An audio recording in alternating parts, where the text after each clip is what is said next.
Marcus Chen had been standing at the same post for 3 years. Every morning at 6 sharp, he would take his position outside the grand iron gates of the royal palace. His black uniform was always pressed to perfection, his boots polished until they reflected the morning sun, and his face maintained the same serious expression that had become his trademark. The palace walls stretched high above him, made of ancient stone that had witnessed centuries of secrets. Golden spikes topped the iron fence, and security cameras watched every corner. Marcus knew every inch of this place. He knew which birds nested in the oak trees, which tourists came by at the same time each day, and exactly how many steps it took to walk the perimeter. Being a royal guard was not just a job for Marcus. It was his calling. His father had served the royal family before him, and his grandfather before that. The Chen family had a reputation for loyalty that went back 4 generations.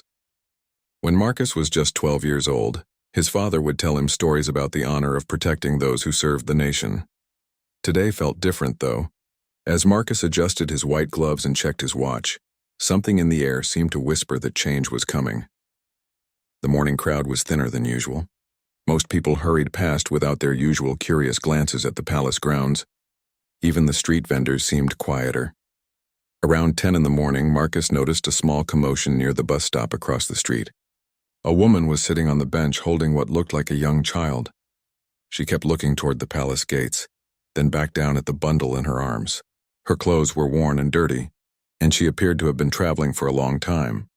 Marcus had been trained to notice everything. Suspicious behavior, unusual patterns, anything that might pose a threat to the royal family. But this woman did not look dangerous. She looked desperate. Her shoulders shook slightly, and even from his distance, Marcus could see the exhaustion written across her face. The training manual was clear about such situations. Guards were not to engage with civilians unless there was a direct threat. They were not to leave their posts except in emergencies. They were not to show emotion or personal interest in the people who passed by their station. Marcus repeated these rules in his mind as he watched the woman, but something about her pulled at his attention. Maybe it was the way she held the child so carefully, or how she kept glancing toward the palace as if it represented some kind of hope. Marcus found himself wondering what had brought her here. What story lay behind her tired eyes? The woman stood up from the bench and began walking slowly toward the palace gates. With each step, Marcus could see more clearly that she was carrying a baby. The infant appeared to be very young, wrapped in a thin blanket that had seen better days. The woman's steps were unsteady, as if she had not eaten or rested in days. As she approached the gates, Marcus straightened his posture and prepared for whatever interaction might come. The security protocols were clear, but his human instincts were telling him something entirely different. This was not a tourist asking for directions or a protester trying to make a statement. This was a mother in need. The woman stopped about 10 feet from where Marcus stood. For a long moment, they simply looked at each other through the iron bars of the gate. Her eyes were red from crying, and her lips trembled as if she wanted to speak but could not find the words. The baby in her arms made a soft sound, and she gently rocked back and forth. Marcus felt his heart begin to beat faster. In 3 years of standing at this post, he had never encountered a situation quite like this. He had dealt with angry protesters, curious tourists, and even the occasional person who had too much to drink. But this quiet desperation was something new, something that seemed to reach right through his professional training and touch something deeper. The woman took one more step closer to the gate. When she finally spoke, her voice was barely above a whisper, but in the morning quiet, Marcus heard every word clearly.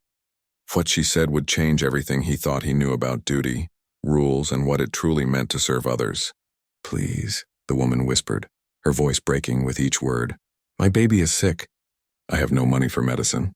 I heard that sometimes. Sometimes the royal family helps people who have nowhere else to go. Marcus felt his breath catch in his throat. The official protocol was simple and clear. Direct all civilian requests to the Public Relations Office, which was located in a building 2 miles away, and only open during business hours on weekdays. Today was Saturday. The woman would have to wait until Monday, and from the look of the baby in her arms, Monday might be too late. The infant's face was pale, and even from his position, Marcus could see that the child was struggling to breathe properly. The baby's tiny chest rose and fell in rapid, shallow movements that made Marcus's own chest tighten with worry. He had a younger sister, and he remembered how frightened his parents had been when she had gotten sick as a baby. "I walked here from 3 towns away," the woman continued, tears now flowing freely down her cheeks. "Someone told me that the royal family has a fund for emergencies. I don't need much, just enough for the medicine. The doctor said it will cost £80, but I only have 12. Marcus glanced around quickly. The other guards were at their stations, but none were close enough to hear this conversation. The security supervisor would not make his rounds for another hour. The cameras could see him, but they could not hear what was being said. For a moment, Marcus felt like he was standing at the edge of a cliff, with his entire career and family reputation on one side and this desperate mother and sick baby on the other. The woman seemed to sense his internal struggle. "I know you probably cannot help me directly," she said softly. "But maybe you could tell someone inside? Maybe there is a person who handles these things. I promise I am not asking for charity. When I get back on my feet, I will pay back every penny." Marcus looked down at the baby again. The child's breathing seemed to be getting more labored, and a small cough escaped the tiny lips. The woman adjusted the blanket and whispered something soothing, but Marcus could see the panic growing in her eyes. This was not a situation that could wait for official channels and proper procedures. In that moment, Marcus made a decision that went against everything he had been trained to do. He reached into his pocket and pulled out his personal mobile phone. The rules clearly stated that guards were not to use personal devices while on duty, but Marcus no longer cared about the rules. "What is your name?" he asked the woman, his voice gentle but urgent. "Sarah," she replied, surprised by his question. "Sarah Mitchell. This is Emma, my daughter. She is only 4 months old." Marcus nodded and quickly typed a message to his older brother David, who worked as a nurse at the city hospital. David had always been the problem solver in their family, the one who knew how to navigate systems and find solutions when others saw only obstacles. The message was simple. "Emergency. Baby needs medicine. Cost £80. Family has 12. What can we do?" While he waited for a response, Marcus did something else that broke protocol. He stepped closer to the gate and spoke directly to Sarah. "I am going to help you," he said quietly, "but I need you to trust me and do exactly what I say." Sarah's eyes widened with a mixture of hope and disbelief. "You would really help us? But won't you get in trouble?" Marcus thought about his father and grandfather, about the family tradition of service and honor. He thought about the oath he had taken to protect and serve. But most of all, he looked at baby Emma's pale face and knew that some rules were meant to be broken when life was at stake. "Sometimes doing the right thing means taking risks," Marcus replied. "My brother is a nurse. He might know of programs or resources that can help. But first, we need to get Emma somewhere safe while we figure this out." His phone buzzed with David's response. "Bring them to emergency room. Tell them David Chen sent you. I will meet you there. We will figure out the money later." Marcus looked at Sarah and made a choice that would change both their lives forever. Marcus looked around one more time, his heart pounding so hard he was sure Sarah could hear it. The next guard rotation would not happen for 2 hours, but the security supervisor could appear at any moment. What he was about to do could end his career, disgrace his family name, and possibly land him in serious legal trouble. "Listen carefully," Marcus said to Sarah, keeping his voice low. "I'm going to call for a replacement guard and tell them I have a family emergency.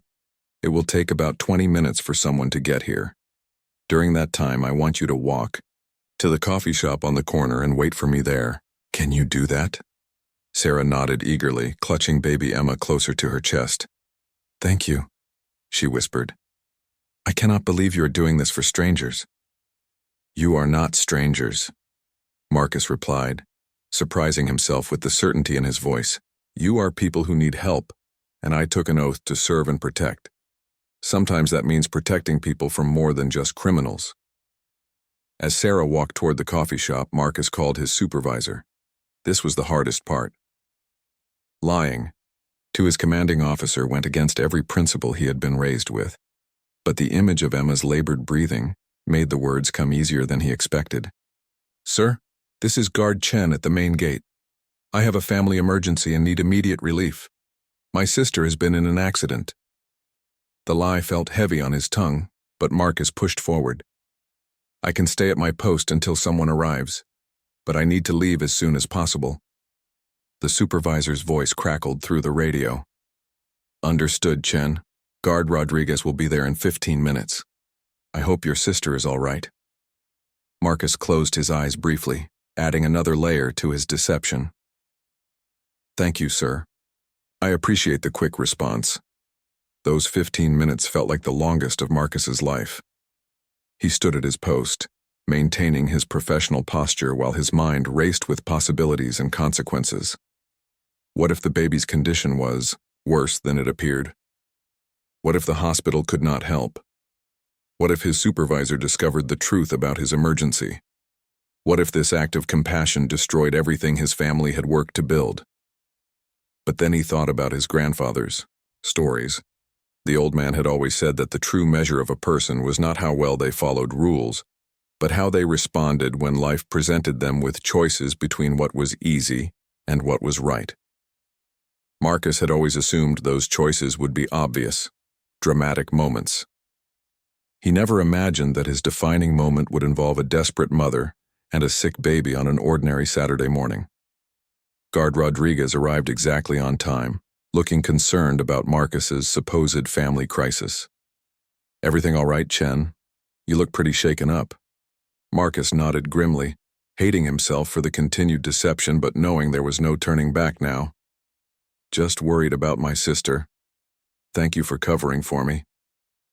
As Marcus walked toward the coffee shop, he felt like he was stepping into a completely different world. For 3 years, his life had been defined by routine, protocol, and predictability. Now he was walking into uncertainty, guided only by the conviction that baby Emma needed help, and he was in a position to provide it. Sarah was sitting at a corner table when Marcus entered the coffee shop. She had ordered nothing, clearly saving every penny for her daughter's medicine. Baby Emma was awake now, her tiny eyes looking around with the unfocused gaze of a very young infant. Her breathing still seemed labored, but she was alert, which Marcus took as a good sign. "My brother is waiting for us at the hospital," Marcus told Sarah as he sat down across from her. "He said they have programs for situations like yours.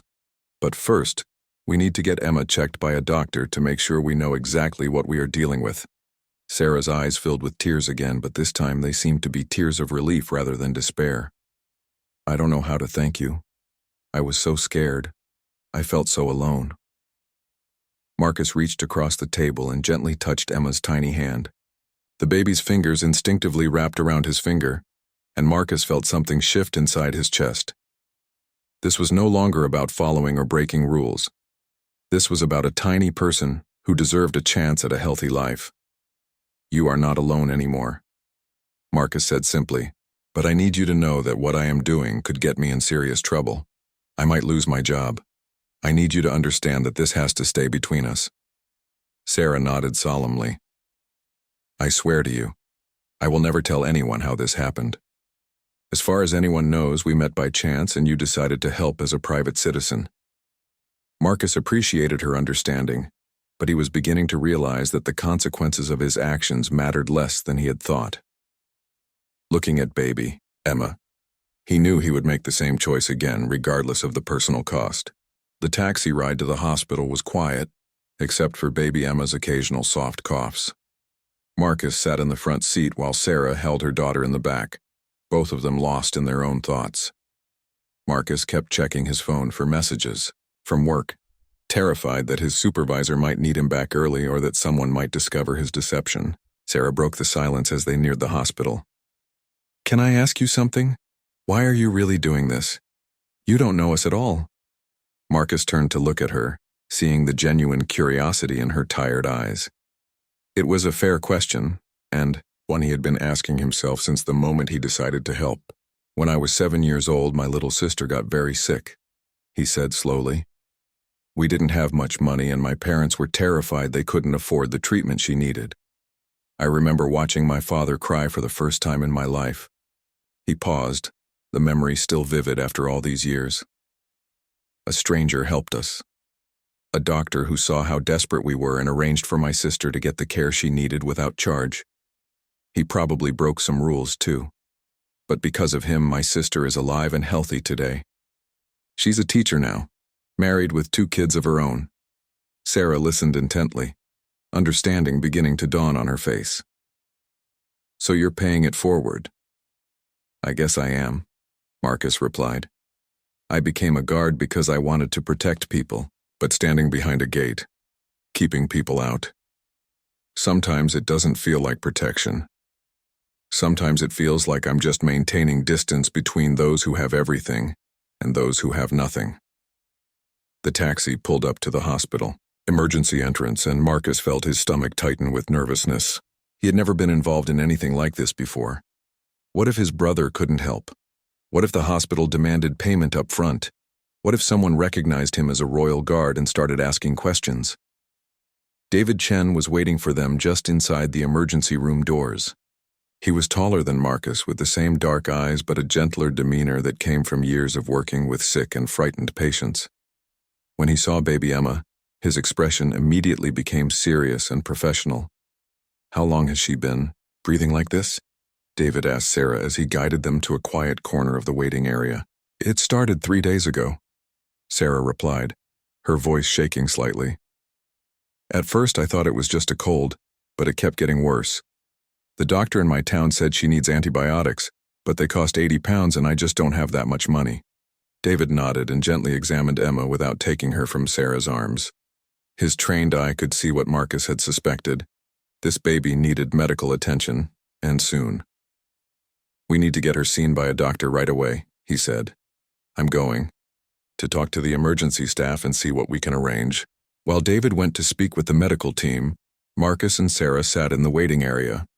The emergency room was busy with the usual Saturday afternoon crowd, people with cuts that needed stitches, elderly patients with chest pains, children with broken bones from playground accidents. Everyone seemed to have their own crisis, their own story of pain and worry. "Are you scared?" Sarah asked Marcus quietly. "About getting in trouble, I mean." Marcus considered the question honestly. "Yes," he admitted. "I could lose everything. My job, my reputation, my family's respect. But you know what scares me more? The thought that I could have just stood there and watched you walk away, knowing I had the power to help, but chose not to use it." 20 minutes later, David returned, with a middle-aged woman in scrubs who introduced herself as Dr. Patricia Williams. She had kind eyes and the confident manner of someone who had seen every possible medical situation. "I understand you have a baby who needs to be examined," she said to Sarah. "Why don't we take a look at her?" Dr. Williams led them to a small examination room where she carefully checked Emma's breathing, heart rate, and temperature. The baby fussed a little during the examination, but Sarah's gentle humming kept her relatively calm. Marcus watched from the corner, feeling both anxious and amazed at how quickly things were moving. "Your daughter has a respiratory infection, Doctor," Williams announced after completing her examination. "It's not immediately life-threatening, but it does need to be treated with antibiotics. Without treatment, it could develop into something much more serious." Sarah's face went pale. "The medicine costs £80. I only have 12. Dr. Williams exchanged a look with David, and Marcus saw something pass between them, a silent communication that spoke of shared purpose and determination. "Let me see what we can do about that," the doctor said gently. "Sometimes we have samples or assistance programs that can help families in difficult situations." As Dr. Williams left the room, Marcus felt a surge of hope mixed with gratitude. His brother had come through just as he always did. But Marcus also realized that this was bigger than just one family's crisis. This was about a system that worked when people chose compassion over protocol, when they put human need ahead of bureaucratic convenience. Dr. Williams returned 20 minutes later with a small bag and a warm smile. "Good news," she announced. "We have a pharmaceutical assistance program for families in emergency situations. The hospital pharmacy is providing Emma's antibiotics at no charge, and I've included enough for the full course of treatment." Sarah burst into tears, but these were tears of pure relief and gratitude. She hugged the bag of medicine to her chest as if it were the most precious treasure in the world. "Thank you," she whispered to Dr. Williams, then turned to David and Marcus. "Thank you all so much. I don't know what would have happened if—" "You don't need to think about that," David said gently. Let's focus on getting Emma healthy. Dr. Williams is going to give you detailed instructions on how to administer the medicine, and I want you to call me in 2 days to let me know how she's doing." As Dr. Williams explained the medication schedule to Sarah, Marcus stepped outside the examination room with his brother. For the first time since this adventure began, he allowed himself to feel the full weight of what had just happened. They had done it. Baby Emma was going to be all right. "Thank you," Marcus said to David. "I know I put you in a difficult position asking you to help strangers like this." David shook his head. "You did the right thing, little brother. That baby needed help, and you made sure she got it. That's what being part of a community means. We take care of each other." "But what if my supervisor finds out? What if someone saw me leave my post? What if this gets back to the royal family?" David put a hand on Marcus's shoulder. "Then you'll deal with those consequences when they come. But right now there's a healthy baby who might not have been healthy without you. That has to count for something." As they prepared to leave the hospital, Marcus realized that his phone had been unusually quiet. No calls from his supervisor, no emergency messages, no summons back to duty. Guard Rodriguez was apparently handling the afternoon shift without any problems. Maybe, just maybe, Marcus's absence had gone unnoticed. Sarah was waiting by the hospital entrance, baby Emma sleeping peacefully in her arms. The antibiotics would take a few days to fully work, but Emma's breathing already seemed a little easier. The color had returned to her tiny cheeks, and she looked like any other healthy baby taking an afternoon nap. "I have something for you," Sarah said to Marcus, reaching into her worn purse. She pulled out a small handmade bracelet woven from colorful threads. "I make these to sell at the market back home. It's not much, but I wanted you to have something to remember us by." Marcus accepted the bracelet, touched by the gesture. The threads were soft and intricately woven, clearly the work of skilled hands. "This is beautiful," he said sincerely. "But you should save things like this to sell. You need the income." "Some things are more important than money," Sarah replied. "This is my way of saying thank you. Emma is going to grow up knowing that when we needed help, a stranger became a friend." That's a lesson worth more than any amount of money. As Marcus walked Sarah and Emma to the bus station, he found himself thinking about his grandfather's stories again. The old man had always talked about honor and duty, but he had also emphasized kindness and service to others. Marcus was beginning to understand that these concepts were not separate things. They were different aspects of the same commitment to making the world a better place. The bus that would take Sarah and Emma home was scheduled to arrive in 30 minutes. As they waited, Sarah told Marcus more about her situation. She was a single mother who had been working 2 jobs until the factory where she worked nights had closed down. Without that income, she had fallen behind on rent and utilities. The money she had spent on bus fare to reach the capital was money she had saved for groceries. "But things will get better now," she said with determined optimism. "I have an interview for a new job next week, and my sister said Emma and I can stay with her until I get back on my feet. Sometimes you just need someone to help you through the rough patch." Marcus nodded, understanding that what had happened today was about more than just medicine for a sick baby. It was about hope, about the belief that people were fundamentally good and would help each other when circumstances allowed. It was about the connections that formed between strangers who chose to trust each other in moments of crisis. When the bus arrived, Marcus helped Sarah gather her few belongings and make sure she had everything she needed for the journey home. As she climbed the steps with Emma in her arms, she turned back one more time. "I'll never forget what you did for us today," she said, "and someday when I'm in a position to help someone else, I'll remember this moment and I'll do the same thing you did." As the bus pulled away, Marcus stood on the sidewalk and watched until it disappeared into the busy city traffic. Then he checked his watch and realized with a start that it was almost time for the evening shift change. He needed to get back to the palace before anyone realized how long he had been gone. Marcus arrived back at the palace just as Guard Rodriguez was preparing to end his shift. The familiar sight of the iron gates and stone walls felt strange now, as if Marcus was seeing his workplace through different eyes. The rigid formality that had once made him feel proud and important now seemed cold and distant. "How's your sister?" Rodriguez asked with genuine concern. "I hope everything worked out all right."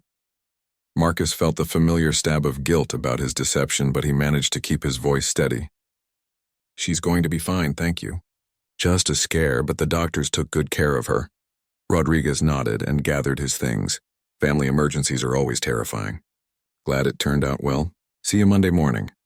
As Rodriguez left, Marcus took his position at the main gate and tried to settle back into his routine. But everything felt different now.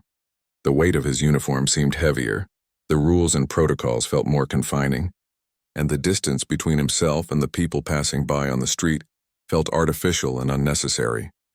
Over the next several days, Marcus found himself constantly thinking about Sarah and baby Emma. He wondered if the antibiotics were working, if Emma was breathing easier, if Sarah had gotten the job she was hoping for. He had David's promise to call with an update, but the waiting was difficult. Tuesday morning brought an unexpected challenge. Marcus's supervisor, Captain Morrison, approached his post with a serious expression that made Marcus's heart skip a beat. Morrison was a stern man who took protocol very seriously and had little patience for guards who bent the rules. "Chen, I need to speak with you in my office," Morrison said without preamble. "Rodriguez will cover your post." Marcus followed his supervisor into the administrative building, his mind racing through possibilities. Had someone seen him leave his post? Had the hospital reported his involvement with Sarah and Emma? Had his phone records been checked? By the time they reached Morrison's office, Marcus had imagined a dozen different ways his deception might have been discovered. Morrison closed the door and gestured for Marcus to sit down.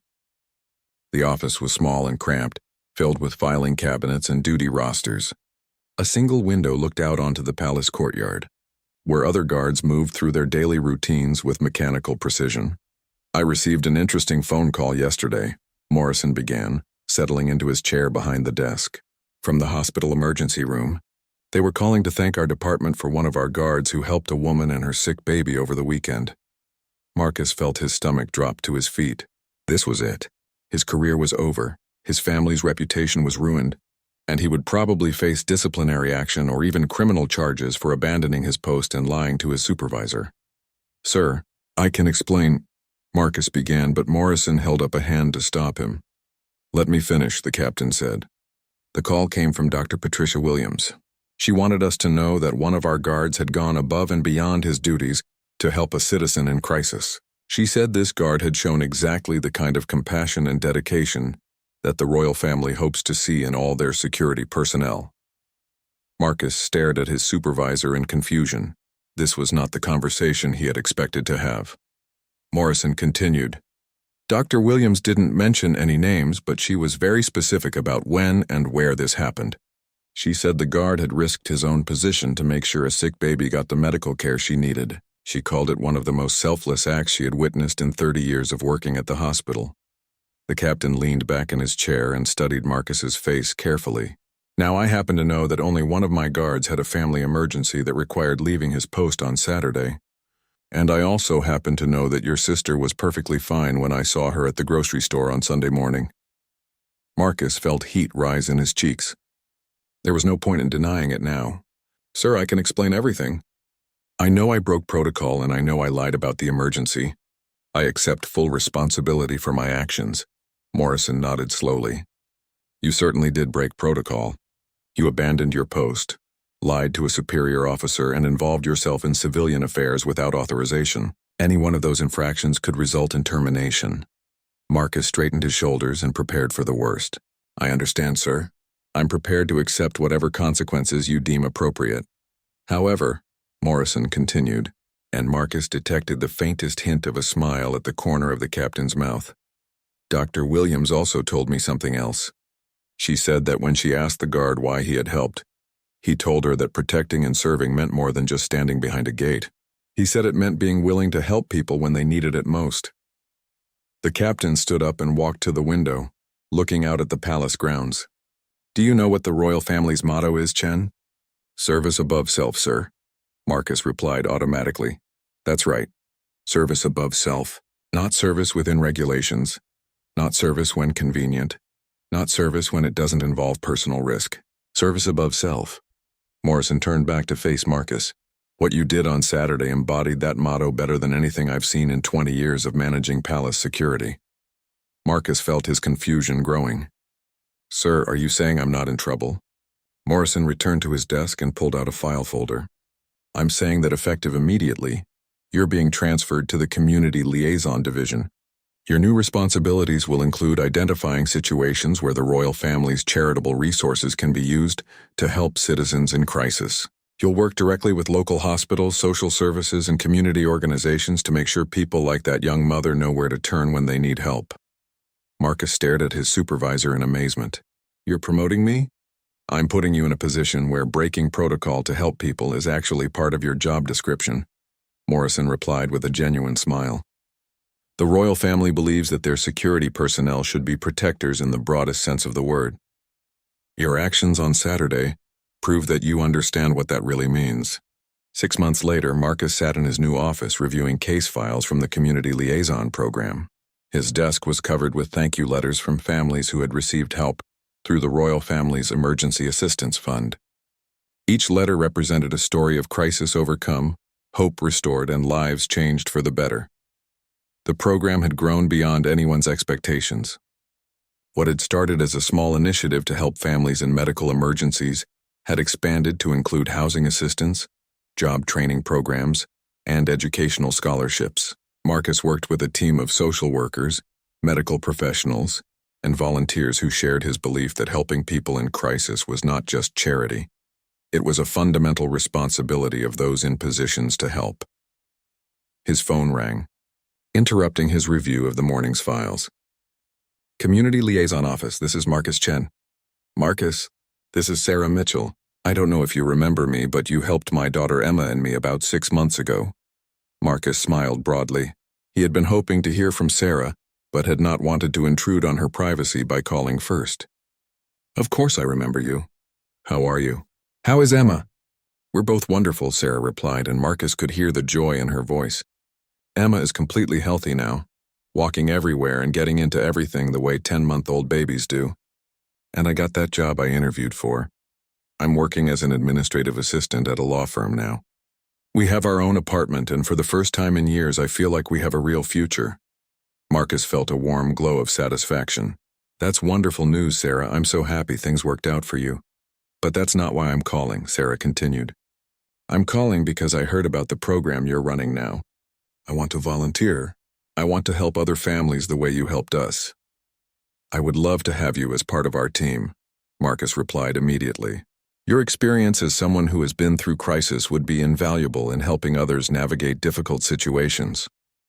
They arranged to meet the following week to discuss volunteer opportunities. After hanging up, Marcus sat back in his chair and reflected on how dramatically his life had changed.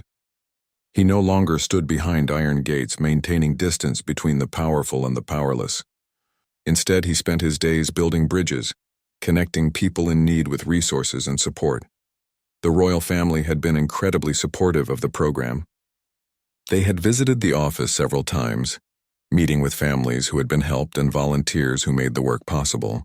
During one visit, the Queen herself had told Marcus that his initiative represented the very best of what public service could be. You understood something that many people in positions of authority never learn, she had said. Rules and protocols exist to help us serve people better, not to prevent us from serving them at all. When the two come into conflict, compassion must guide our choices. Marcus had framed those words and hung them on his office wall. They served as a daily reminder that his moment of decision outside the palace gates had been about more than helping one family. It had been about choosing what kind of person he wanted to be and what kind of service he wanted to provide. That afternoon, Marcus received a call that brought everything full circle. A guard at the main gate reported that a homeless veteran was asking for help with medical bills. The man had heard about the Royal Assistance Program and hoped someone could point him in the right direction. Marcus smiled and grabbed his jacket. "Tell him I'll be right there," he said, "and offer him a cup of coffee while he waits." As Marcus walked across the palace grounds toward the main gate, he passed the spot where he had stood for 3 years. Guard Peterson was at his post now, maintaining the same rigid posture and serious expression that Marcus remembered so well. But Peterson nodded respectfully as Marcus passed, and Marcus could see a hint of curiosity in the younger guard's eyes. When Marcus reached the gate, he found an elderly man in worn clothing sitting on the bench across the street. The man's military bearing was still evident despite his circumstances, and Marcus could see the pride and dignity that poverty had not been able to erode. This was someone who had served his country, and now needed his country to serve him in return. Marcus walked through the gate and crossed the street, extending his hand to the veteran. "I'm Marcus Chen from the Community Liaison Office. I understand you're looking for some assistance?" The man stood and shook Marcus's hand firmly. "Yes, sir. Name's Robert Thompson, Royal Navy retired. I heard there might be programs to help veterans with medical expenses. I've been putting off some treatments because I can't afford them, but my doctor says I can't wait much longer." Marcus felt the familiar surge of determination that had become his driving force. "Mr. Thompson, let's go to my office and see exactly what we can do for you. I think you'll find that we have several programs specifically designed to help veterans in your situation." As they walked back toward the administrative building, Marcus caught sight of Guard Peterson watching them from his post. The young guard's expression was thoughtful, and Marcus wondered if Peterson was beginning to understand that true security meant more than just keeping people out. It meant making sure people had reasons to feel safe and supported within their own community. Later that evening, after Marcus had successfully connected Robert Thompson with both medical assistance and temporary housing support, he sat in his office completing his daily reports. The satisfaction he felt from this work was different from anything he had experienced as a gate guard. Every day brought new challenges, but also new opportunities to make a real difference in people's lives. His desk phone rang one final time before he prepared to leave for the day. "Community Liaison Office, Marcus Chen speaking." "Marcus, this is David. I wanted to call and tell you about something that happened today at the hospital." Marcus smiled at the sound of his brother's voice. David had become an unofficial partner in many of the medical cases that came through the liaison office. "What's going on?" "Remember Dr. Williams, the doctor who helped with baby Emma? She called me today to say that the hospital administration has decided to formalize their assistance program for families in crisis. They're calling it the Chen Initiative in honor of what you started that day with Sarah and Emma." Marcus felt his throat tighten with emotion. "They're naming it after me? After us, actually. Dr. Williams said it was the combination of your compassion and my medical expertise that made Emma's treatment possible. She wants both of us to serve on the advisory board for the new program." As Marcus hung up the phone and prepared to leave the office, he thought about the chain of events that had led to this moment. One decision to help a desperate mother had grown into a comprehensive support system that was now helping hundreds of families.